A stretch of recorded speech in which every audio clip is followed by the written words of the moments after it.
सम्पूर्णमा नमस्कार। छिटो मिठो रेसिपिजमा यहाँहरूलाई स्वागत छ। आज हामी कोदो र फापरको मिक्स ढिँडो बनाउन जाँदैछौँ। सबैभन्दा पहिले मैले एउटा बाक्लो पित भएको कराई लिएँ र एउटा ठुलो चम्चा घिउ राखेको छु। घिउ ताते लगत्तै अब हामी यसमा पानी हाल्छौँ। मैले करिब 1 लिटर पानी हालेको छु। अब भने पानीलाई मजाले उमाल्न छोडिदिनुपर्छ। पानी मजाले उम्लिएपछि अब हामी यसमा 2 कचौरा जति कोदोको पिठो राख्छौँ।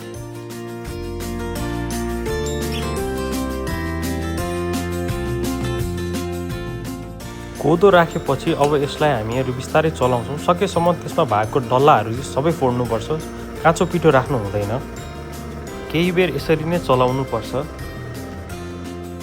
करिब 4 मिनेटपछि चलाउँदा चलाउँदै पिठोले सबै पानी सोच्दै गर्छ र चलाउन भने छोड्नु हुँदैन।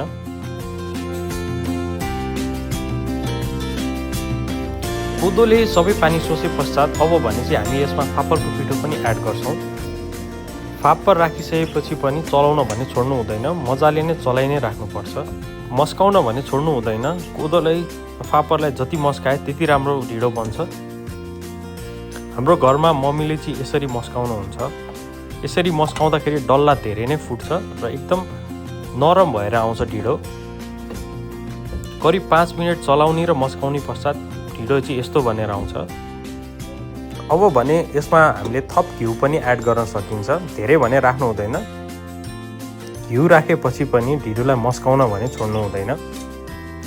हाम्रो यहाँ भने पनियोमा लागेको भएर चम्चाले निकाल्दै त्यसलाई पनि पुनः मस्काउँदैछौँ। र करिब 15 देखि 20 मिनटको रसाकसी र मस्काएपछि ढिँडो तयार हुन्छ। हामीले कराईमा बनाएको ढिँडो यस्तो बनेको छ। अब लागौँ यसलाई प्लेटिङ गर्न।